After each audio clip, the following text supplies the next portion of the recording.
जगन्नाथ सांग माने तो आज एक नुआ इनफॉरमेशन आपको देवा चाहूँगी तो बढ़िला भत्ता आसवा खाता को 3500 टंका जो वृद्धा मान जो भत्ता मिलता से भत्तार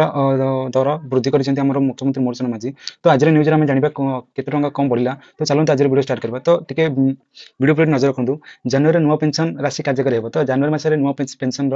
राशि कार्यकारी हम गत शुक्रवार दिन मुख्यमंत्री मोहन माझी अध्यक्ष अनुपस्थित कैबिनेट बैठक निष्पत्ति नहीं तो जो कैबिनेट बैठक बसला से मुख्यमंत्री मोहन माझी टंका को वृद्धि करने एक निष्पत्ति नहीं तो तेणु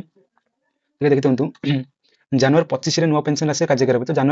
जनवरी 2025 नुआ पेंशन कार्य जारी रहा तो मुख्य शासन सचिव मनोज आहूजा तो आम जो शासन सचिव अच्छा मुख्य शासन सचिव मनोज आहूजा गणमाध्यम सूचना देते वृद्ध और दिव्यांग आर्थिक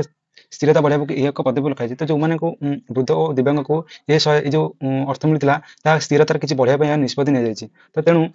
3 कोटी परिवार अंतर्भुक्त कैबिनेट अनुमोदन होती तो ये मागଣା विद्युत जगाई प्रधानमंत्री सूर्यघर योजना और 3 लाख परिवार अंतर्भुक्त करने को कैबिनेट अनुमोदन कर तो एक प्रधानमंत्री सूर्यघर योजना से एक आलोचना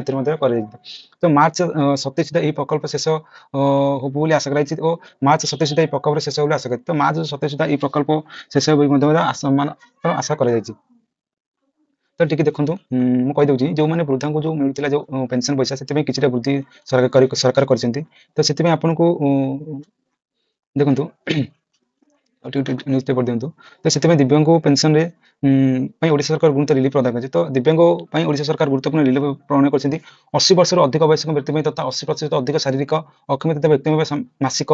सुरक्षा पेंशन 1200 रु 3000 टंका वृद्धि कर तो जो पेंशन टंका 1200 से 3500 टंका वृद्धि कर तो ए जो अंतर्भुक्त हे 80 वर्ष अधिक वयस्क तथा 80% शारीरिक अक्षम और व्यवसाय सामरिक वो पेंशन पाए तो ये जो ये भत्तार जो उपयुक्त व्यक्ति मान 80 वर्ष अधिक होते और अक्षम और जो मैंने हैंडिकैप से माने ये व्यवस्था उपलब्ध सरकार कहते तो आउट नहीं देखते दिंतु 1200 रु 350 टंकार वृद्धि कर तो